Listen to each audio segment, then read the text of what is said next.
el mundo contemporáneo, la cultura más representativa de los Andes sudamericanos es la del Imperio Inca.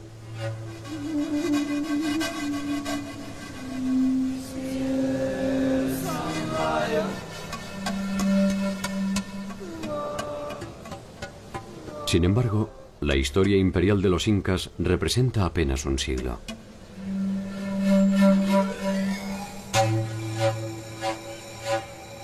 Mucho antes que ellos, en la región andina se desarrollaron muchas culturas de naturaleza deslumbrante.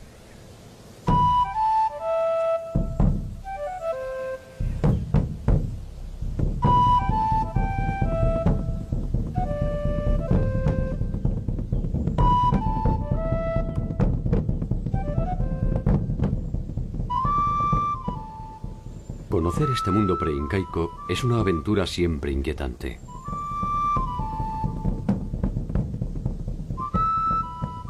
La importancia de sus estructuras políticas y religiosas, sus increíbles desarrollos tecnológicos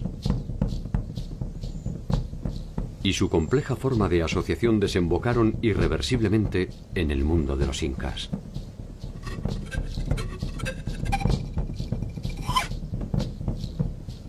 Ciudades milenarias, recintos funerarios escondidos, dioses latentes y sueños incumplidos se reproducen a lo largo y a lo ancho del territorio andino, como muestra de un modelo inédito de convivencia que puede proyectarse hasta nuestro presente.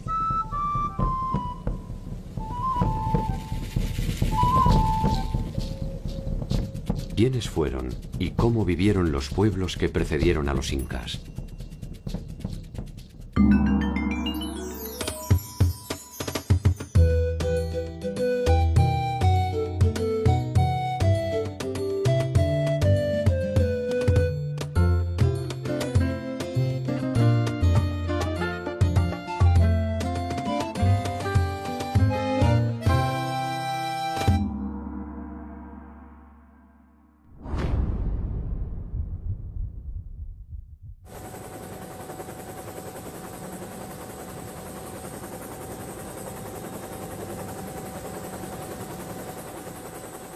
En el inicio de la invasión española al territorio del Estado incaico, estos poseían un control hegemónico de su territorio desde la costa a la sierra y desde Colombia hasta Chile y Argentina.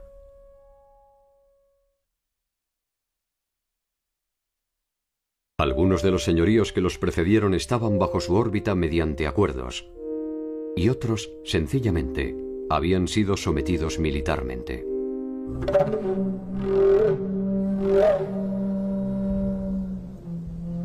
El mundo andino, sin embargo, ya había conocido formas de organización imperial menos extensas, pero igualmente efectivas.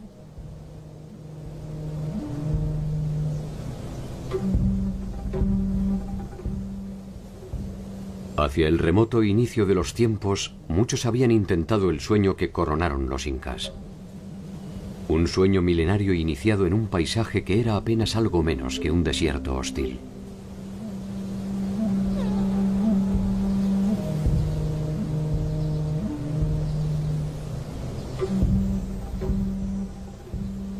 Resulta difícil pensar que allí germinaron las raíces de civilizaciones deslumbrantes.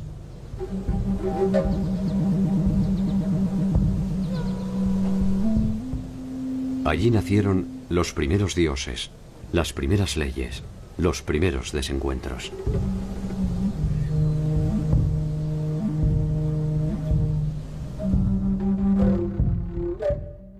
Hasta hace poco tiempo, Egipto, Mesopotamia, China e India eran consideradas por su antigüedad y complejidad como las únicas civilizaciones madres de la humanidad.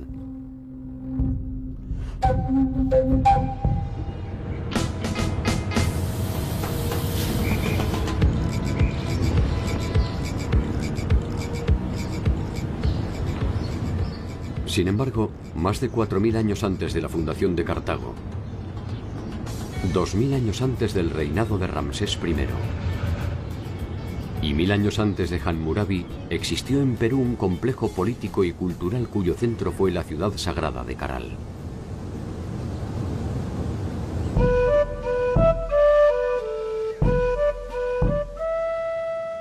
paso del tiempo ha dejado escasas huellas de la gran ciudad. La reconstrucción de sus edificios es trabajosa y ardua. Sin embargo, en esta aparente pobreza están las señales más antiguas y ricas del mundo latinoamericano.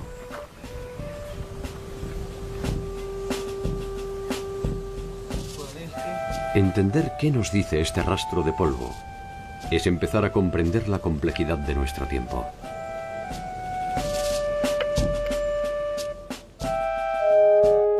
La ciudad de Caral posee una antigüedad de más de 5.000 años.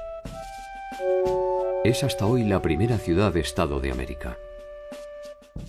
En ella se organizaron los intereses de los hombres en torno a reglas específicas y concretas de convivencia, que incluyeron el pensamiento religioso, la innovación tecnológica y científica y la estratificación social.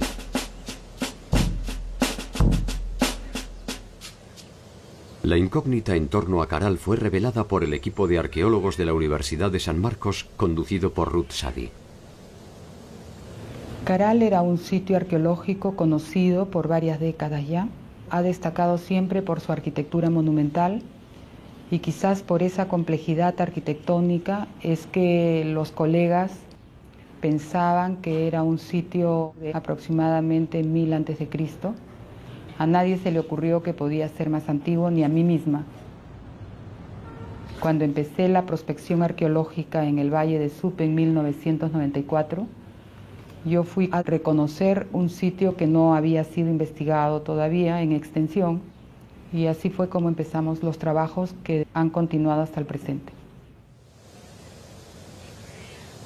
¿Quiénes la habitaron? ¿Cómo se organizaron? ¿Qué sueños perseguían? ¿Qué pesadillas los alcanzaron?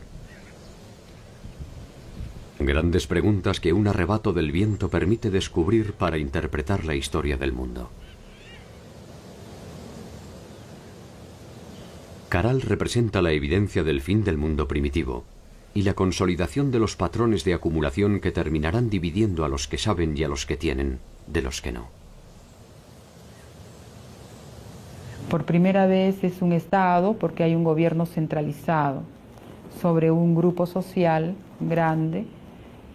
Está dividido con autoridades menores, o sea, hay un sistema político que se genera por primera vez.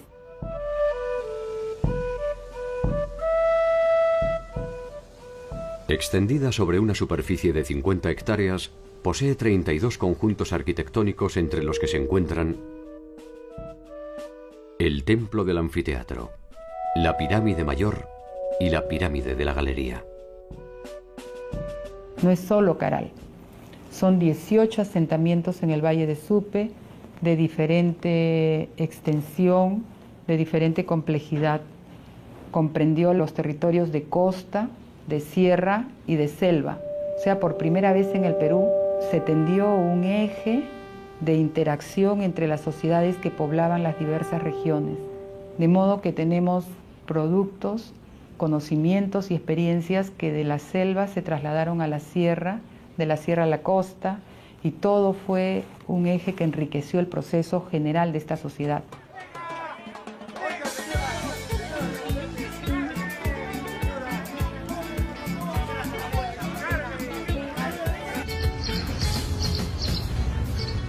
Esta primera experiencia de convivencia entre los distintos ecosistemas se proyectará en el tiempo. Así, cada uno de los grandes estados andinos establecerá esta relación armónica entre el mar y la sierra.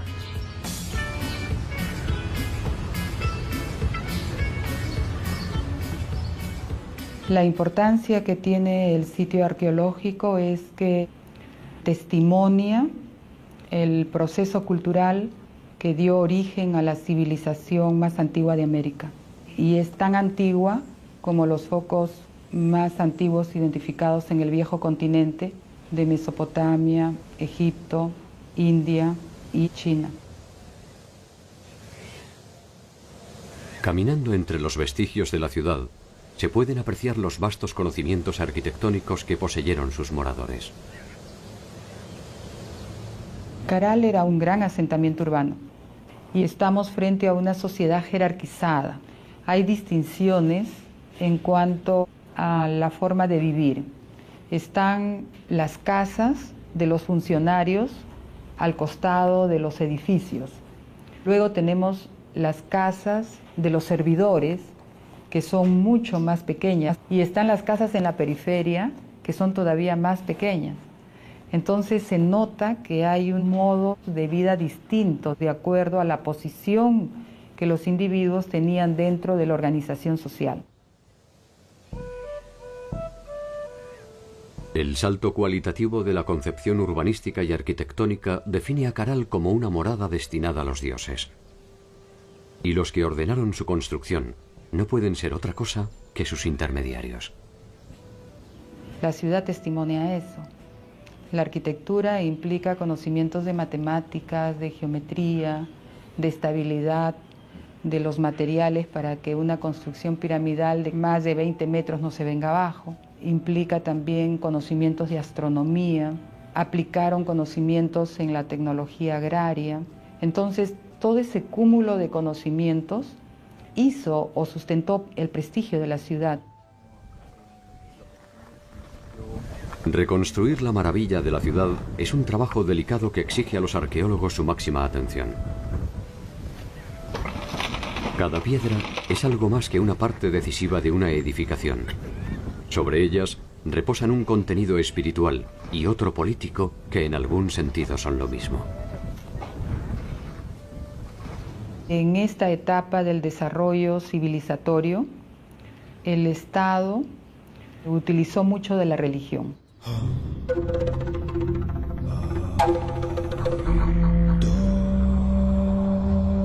Es la religión la que sirvió para coercionar a la sociedad. Si no cumples con el trabajo que tienes que dar en tal fecha a tal dios, entonces te va a ir mal. El miedo ha sido la herramienta sobre la cual se edificaron la mayor parte de las sociedades madres. Sin embargo, Caral ofrece una versión distintiva.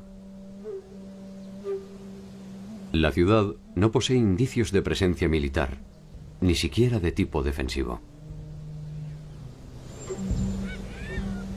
Quizás se pueda suponer que durante más de 1000 años, un grupo humano numeroso pudo convivir en armonía sin la violencia que resulta ser el signo dominante de la historia universal.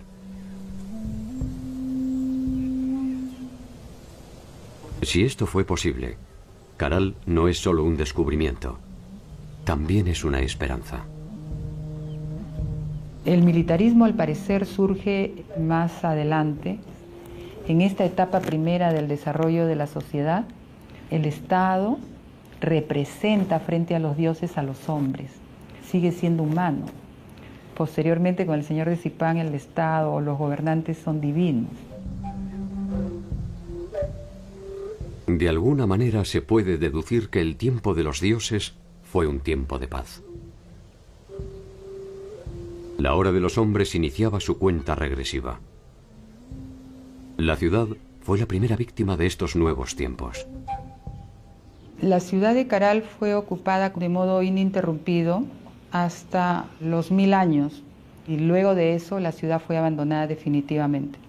Nosotros trabajamos la hipótesis de que se formaron otros polos de desarrollo en otras partes del territorio del Perú. Otras sociedades que habían estado participando sin ser el centro empezaron a desarrollar también modelos de vida civilizada, tanto en el norte como en el sur, y generaron otros focos que incorporaron otras sociedades, y eso es lo que creo yo reemplazó en prestigio a Caral progresivamente. Caral es el descubrimiento más trascendente de la arqueología reciente. Es allí donde se encuentra la matriz del mundo andino. El primer eslabón de una serie de culturas que terminarán desembocando en el célebre Estado Inca. Una cadena que exige detenernos en una serie de culturas que nos darán el ADN definitivo de un tiempo tan majestuoso como inusual.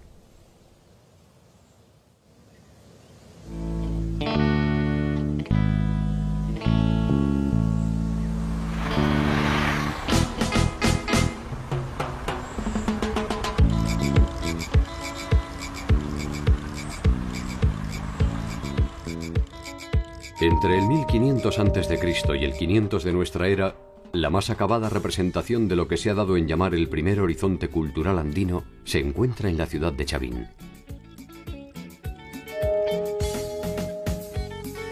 Desde la sierra norte del Perú en la provincia de Huari y hasta más allá del territorio actual de Ecuador, la cultura chavín estableció su área de influencia y predominio.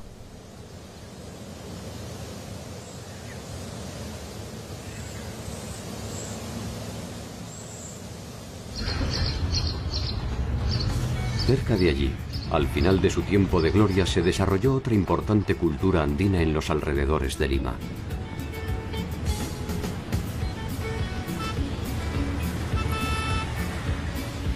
Lima es en la actualidad la capital del Perú. Los conquistadores españoles la llamaron la Ciudad de los Reyes y establecieron allí la sede del gobierno colonial. Probablemente su estratégica ubicación cercana al mar y un interés por debilitar la influencia de la antigua capital incaica, Cuzco, determinó su emplazamiento.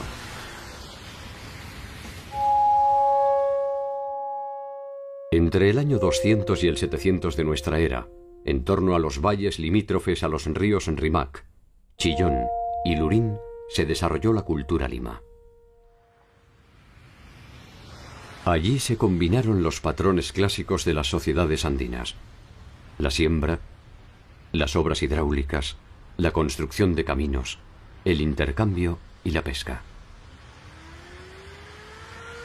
Muchos de los vestigios concretos y espirituales de los Lima se revelan hoy a orillas del mar en el adoratorio de Pachacamac. Pachacamac está vinculado con toda la mitología costeña y fue un centro de peregrinaje y de devoción muy importante. Y los incas lo mantuvieron y le dieron la debida importancia, a tal punto de que había un Abyaywasi en Pachacamac, una suerte de monasterio de religiosas, el culto al sol y el culto a las divinidades incas. Fue un centro religioso importante para ellos. Los incas entienden la trascendencia del adoratorio y lo incorporan como centro de peregrinación y no tardan en acordar con los curacas locales la construcción de nuevos edificios.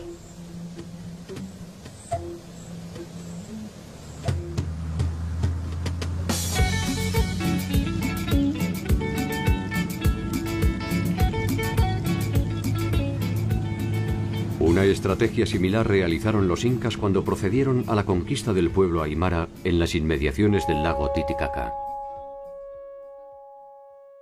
Para aquel entonces, el majestuoso centro ceremonial del Tiwanaku había sido abandonado.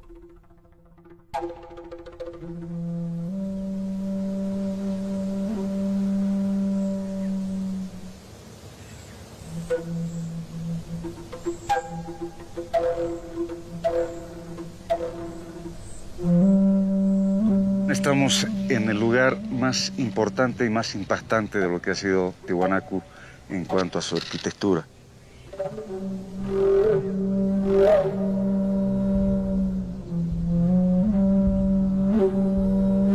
Tiwanaku es un conjunto de pueblos, un conjunto de grupos étnicos. En Tiwanaku se hablaba el quechua, se hablaba el aymara, se hablaba el puquina, se hablaba el chipaya, en fin, había una enorme cantidad de lenguas, así como pueblos. El lago Titicaca, ubicado a 3.850 metros sobre el nivel del mar, no era solamente un accidente geográfico. Era el símbolo de un imperio milenario en el que se sentaron las bases de la organización andina.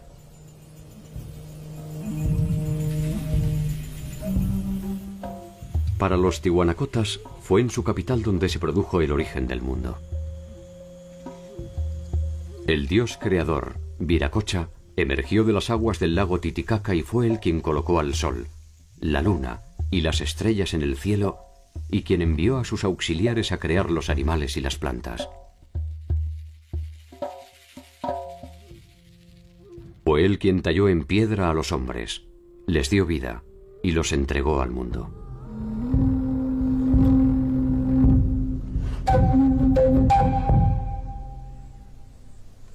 Tenemos tres grandes periodos que entender en Tiwanaku. El periodo aldeano, que se inicia aproximadamente hacia el año 1500, 1600 antes de Cristo. Este periodo aldeano va a perdurar hasta principios de nuestra era.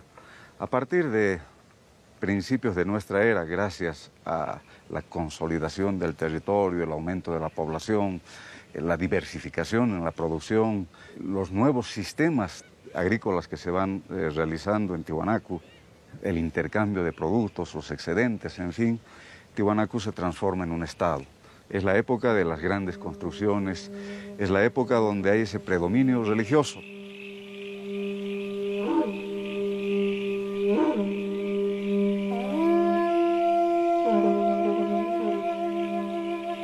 Tiwanaku había sido el centro político y religioso de un amplio territorio, que hacia el año 500 después de Cristo ya se constituía como una importante referencia, que se materializaba en su imponente concepción urbanística. Los templos están relacionados con la parte de la cosmovisión andina.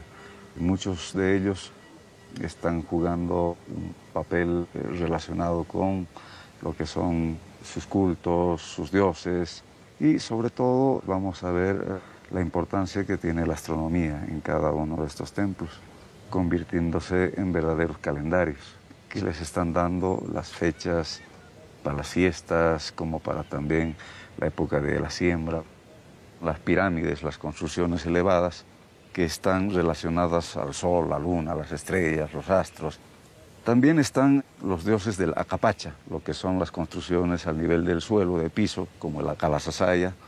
Y finalmente los templetes subterráneos, que están más vinculados a las divinidades de la fertilidad, la fecundidad. El templete semisubterráneo posee una planta cuadrangular delimitada con muros de arenisca roja que fueron sostenidos mediante 57 pilares. Sobre sus paredes se encuentran 157 cabezas enclavadas que representan una diversidad de etnias que resulta decididamente desconcertante.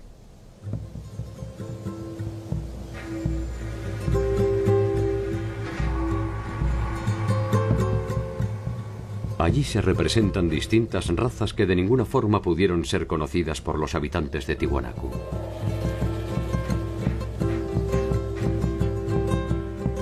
Muchas son las hipótesis a propósito de su significación. Para algunos representan la morfología de los diversos pueblos sometidos por el imperio Tiwanaku. Para otros, se trata de un ensayo de Viracocha para la creación de la pareja original que poblaría el mundo.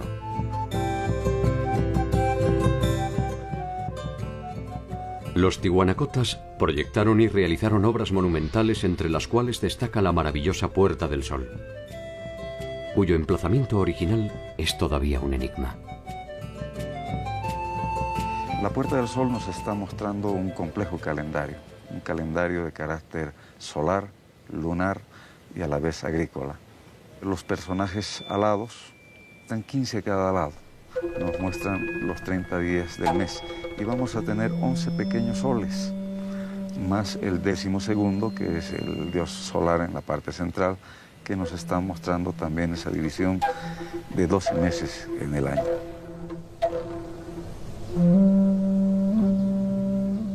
A 1000 metros del lugar se encuentra el área del Pumapunku, cuya estructura inicial fue elegida por los incas para sus ceremonias, banquetes y celebraciones.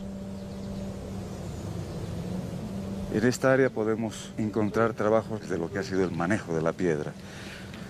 Bloques de más de 180 toneladas de peso que fueron trasladadas desde las serranías que tenemos allá, donde están las canteras, donde se extraía los bloques de piedra para la edificación de estos templos.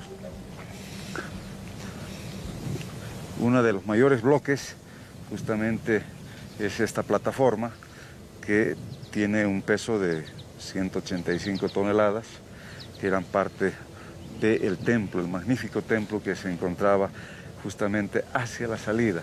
Al fondo se puede apreciar la montaña del Illimani, está justamente hacia lo que es uno de los principales achachilas, uno de los principales apus protectores de este sitio.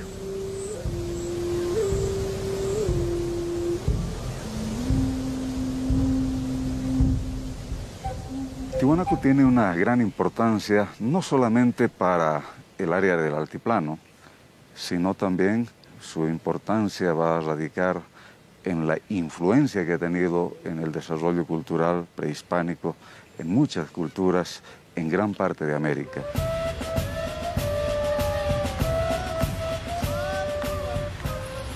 El pueblo aymara es hoy una de las comunidades más representativas de ese pasado, y la mayor parte de la población actual de Bolivia es descendiente directa de esta etnia. La impronta de su cultura definió las relaciones que se repetirían en los distintos pueblos andinos hasta la llegada de la invasión europea. Una de estas bases fue, sin duda, la tecnología alimentaria. Teníamos varios sistemas en la parte agrícola. Vamos a tener lo que son las tacanas o las terrazas de cultivo en las partes altas, donde preferentemente se da producción de papas macho. Hoy en día contamos con más de 400 variedades de papa que han sido productos justamente de Tiwanaku.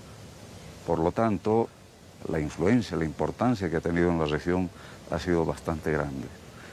También tenemos las cochas o cotas, que son lagunas artificiales. Solamente en este valle tenemos más de 400, que servían como acopio para el agua, tanto para la agricultura como para el pastoreo de los camélidos. Y la mayor tecnología de Tiwanaku es lo que constituyen los sucacollos, que son camellones irrigados mediante canales, donde podían ellos cultivar 3-4 veces al año. No solamente tenemos el desarrollo en la agricultura, sino también en lo que es el pastoreo, la crianza de camélidos.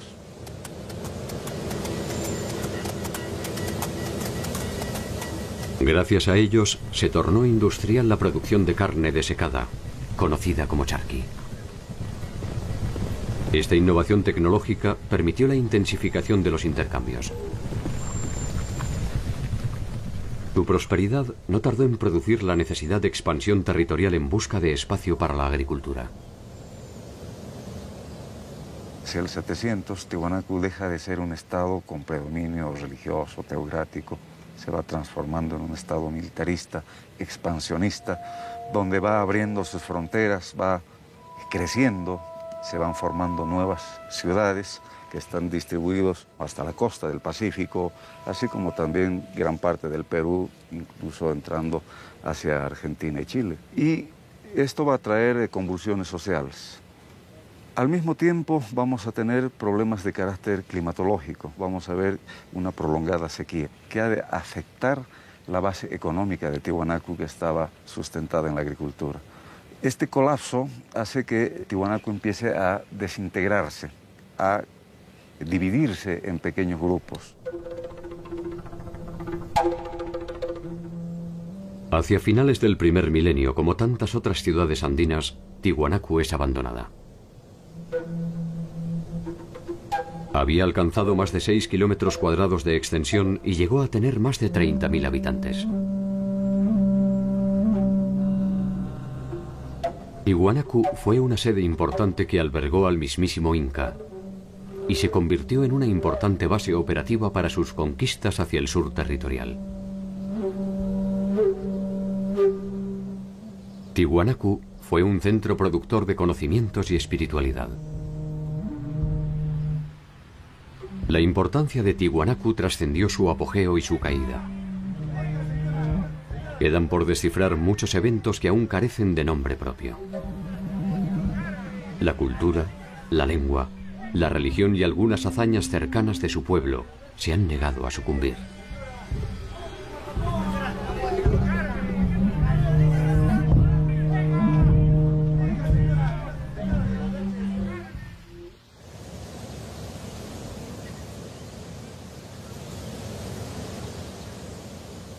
Según la leyenda, la ciudad de Chan Chan fue fundada por un mítico líder que habría llegado del mar.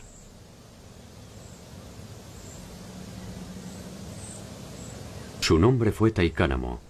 Con él se inicia la historia de los aguerridos Chimú, quienes ejercieron su vasta influencia territorial entre el 1100 y el 1450 de nuestra era, a lo largo de 1000 kilómetros de costa por más de 50 kilómetros tierra adentro.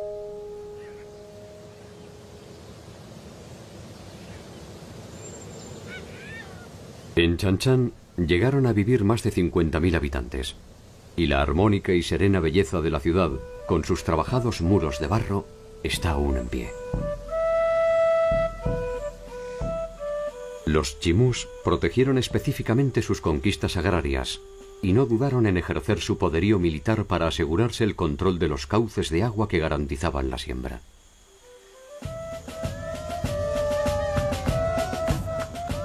Proyectaron y realizaron acueductos, diques, canales, acequias y pozos. Combinaron el cultivo del maíz, maní, ají, algodón y palta. Su artesanía fue fundamentalmente utilitaria y desarrollaron un eficaz aprovechamiento de la totora que les sirvió para la realización de viviendas y balsas.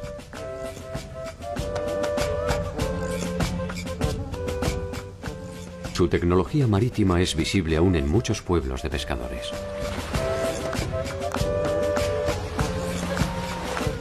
Sus conquistas se extendieron hacia el norte y el sur de Chan Chan, y nada parecía poner en duda su hegemonía.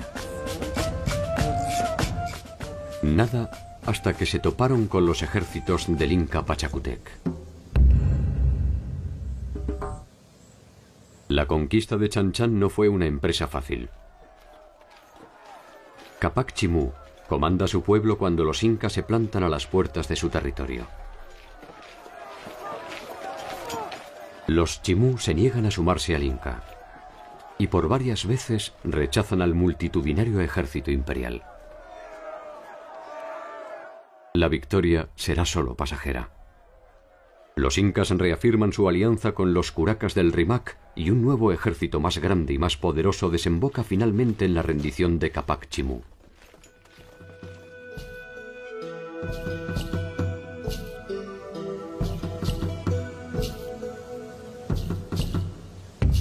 Sus líderes son desterrados y sus tierras se reparten entre los aliados incas.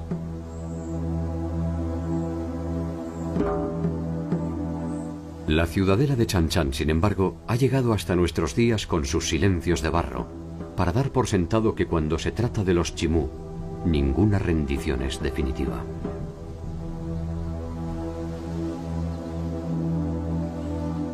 El control territorial y espiritual del mundo andino se mantuvo por más de 5.000 años asentado en diferentes pueblos. En el Valle de Supe, en Chavín, en Huari, en Tiwanaku, en Chan Chan y en Cuzco.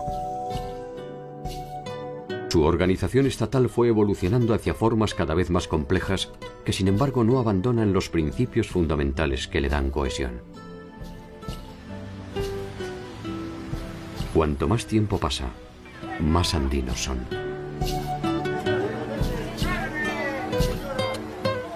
Una de las claves de su funcionamiento es la integración de todos sus habitantes en un sueño colectivo fuertemente regulado por el Estado.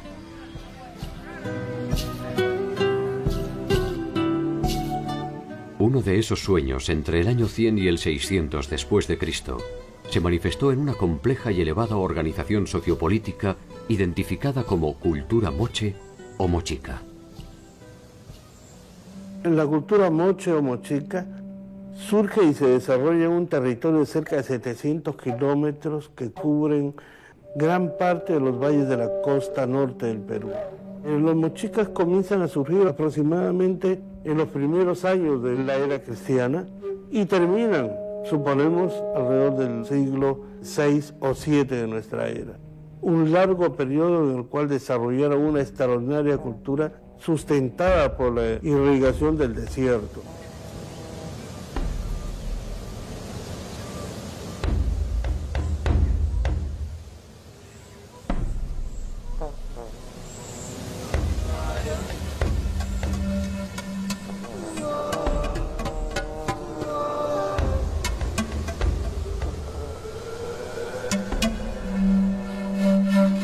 La conquista fue una de las formas mediante la cual se obtuvieron tierras, sirvientes, esclavos y riqueza.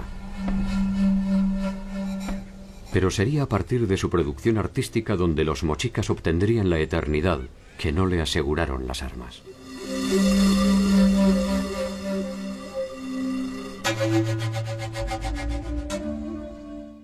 Sus trabajos de metalurgia constituyen una importante muestra de la capacidad tecnológica de los mochicas y poseen no solo una calidad formal inusual, también un carácter simbólico que nos permite establecer algunas consideraciones a propósito de sus formas de agrupación.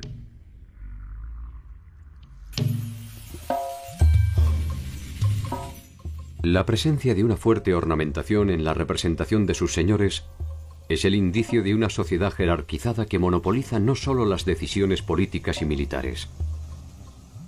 Es también la base desde la cual puede presumirse el carácter sagrado de sus gobernantes. El oro como metal sabemos que no tenía ningún valor comercial. El oro estaba reservado exclusivamente para los ornamentos de los soberanos. Cuando muere un personaje importante que tiene algún adorno de oro, se va con él a la tumba porque nadie puede usarlo. El concepto de uso de cualquier vestimenta, de cualquier atuendo, está muy asociado a las personas.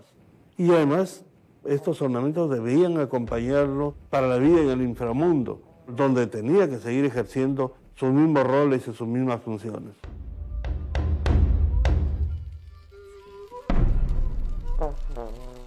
La cerámica moche atravesó todos los estadios posibles de la manifestación artística y es, sin lugar a dudas, una de las más atractivas y delicadas de la historia de la humanidad.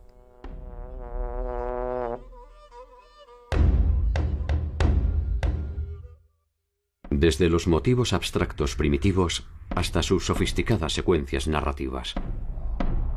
Desde sus temáticas bélicas hasta las eróticas, en cada uno de los casos puede verse la cualidad de sus artesanos y la afirmación y personalidad de una cultura.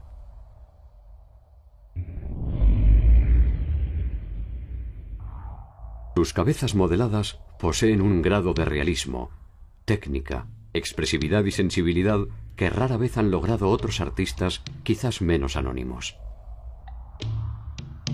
Los mochicas fueron una sociedad cuya economía estaba basada en la agricultura, esencialmente. Fue un pueblo de agricultores del desierto. Ellos lograron la proeza de dominar el desierto, desarrollando una tecnología hidráulica que permitía desviar el curso de los ríos que bajan desde la montaña andina y usualmente se pierden en el mar, para llevarlos a las zonas secas donde no llega el agua, porque la costa norte del Perú es una región desértica. Ellos lograron desarrollar un sistema de irrigación extraordinario que incluso hoy los peruanos en esta región no podemos superarlo.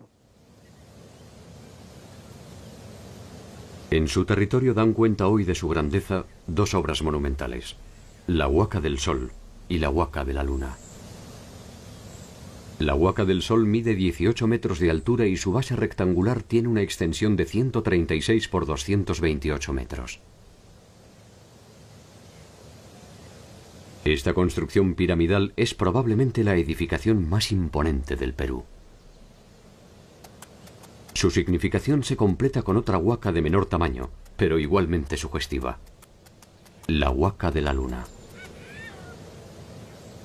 Estas huacas son sin lugar a dudas el resultado de un trabajo comunal, probablemente alguno de los tantos servicios de la reciprocidad que exigían sus gobernantes y nos dan a entender la importancia de este centro ceremonial.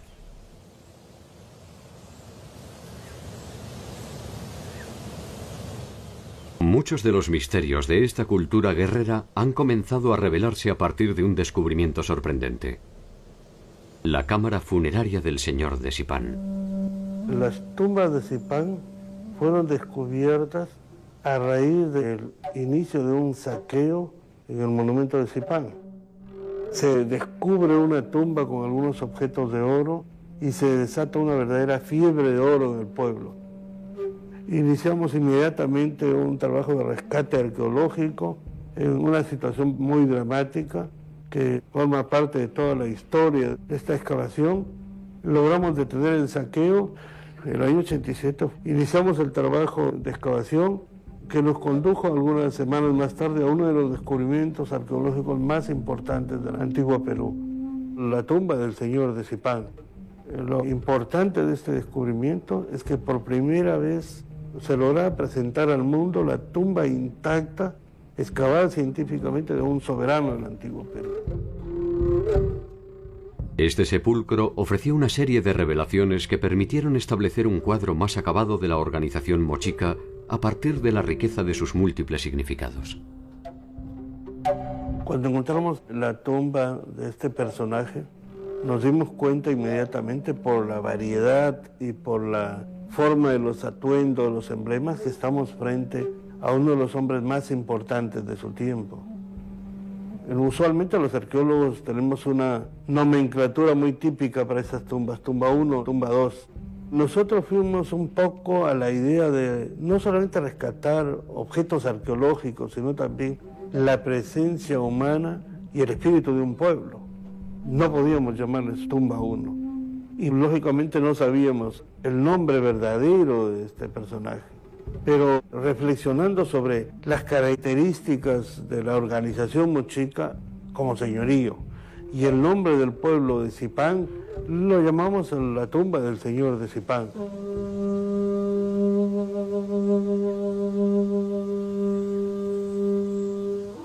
Se trata de un recinto abierto con paredes de adobe que mide 5 metros por 5. En el centro se ubicaba el ataúd del señor de Zipán, confeccionado en madera y envuelto con sus atuendos e insignias de mando. A ambos lados se encontraban los enterramientos de 2 acompañantes varones. Uno de ellos, ubicado en la misma posición que el señor de Zipán, sería presumiblemente un jefe militar. Opuesto a él se encuentra otro personaje de rango, que ha sido identificado como un jefe de protocolo. Un perro los acompaña, probablemente siguiendo las tradiciones que los identificaban como guías en el viaje hacia el más allá. La parte central de la cámara funeraria era el ataúd conteniendo el ajuar del señor de Zipán, que envolvía el cuerpo del señor al momento de su muerte. Este ajuar estaba compuesto por un conjunto maravilloso y extraordinario de ornamentos de oro, plata, cobre y cobre dorado, vestimentas, atuendos. La mayor parte de ellos son emblemas de rango. En la esquina suroeste de la cámara se encontraba un niño de aproximadamente 10 años, el techo, y sobre el techo el guardián que cuidaba la tumba. Y el guardián tenía los pies amputados como una señal simbólica de que no debía abandonar su puesto de vigilancia para la eternidad. Finalmente, el último acompañante estaba colocado en una de las paredes en posición sedente, como un vigía, custodiando la cámara de su señor. Este conjunto de acompañantes probablemente fueron parte de su séquito real, que tenían la obligación de acompañarlo en su muerte. La disposición de los cuerpos y el hallazgo de más de 200 vasijas escultóricas que representan personajes de importancia definen la noción de la muerte como un viaje hacia la eternidad en la cual el noble es acompañado por un séquito que ha sido sacrificado a tal efecto.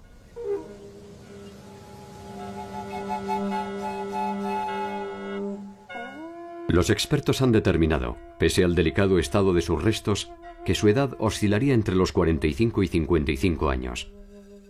Probablemente haya sufrido una incipiente artrosis en su columna vertebral.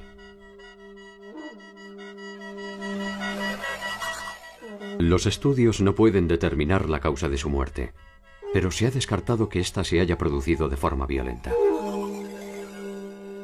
En Zipán se han registrado un total de 13 tumbas que pertenecen a diversas épocas y a la compleja jerarquía de los gobernantes mochicas. En la cúspide estaba el señor de Zipán con una autoridad triple, militar, política y civil. Debajo de él los sacerdotes, debajo los jefes militares y después el entorno cortesano que estaba compuesto por asistentes militares y asistentes religiosos de segundo nivel. Siempre los personajes principales al centro y alrededor los personajes de menor rango. Pero lo más importante es que cada tumba refleja el rol y función del personaje en vida. Las sociedades andinas poseían un fuerte grado religioso. La condición eterna de sus líderes implicaba un profundo ritual que probablemente se preparaba con mucha antelación. El final era percibido como un paso más en el ciclo eterno. De ello se desprende que la separación entre la vida y la muerte era observada con cierta naturalidad.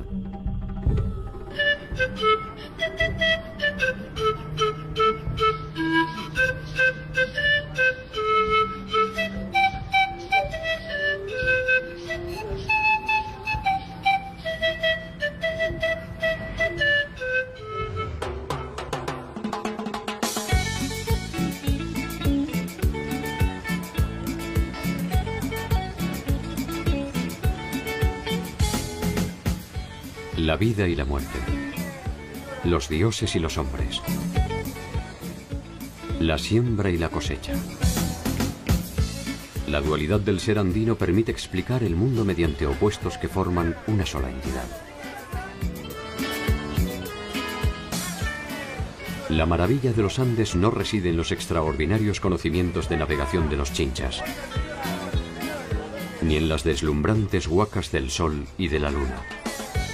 Tampoco en la religiosidad de los pueblos del Valle de Lima, ni en las increíbles obras de ingeniería hidráulica de los nazcas. La maravilla de los Andes debería buscarse en la capacidad para preservar su espacio vital y su subsistencia más allá de cruentos enfrentamientos y profundos procesos de cambio.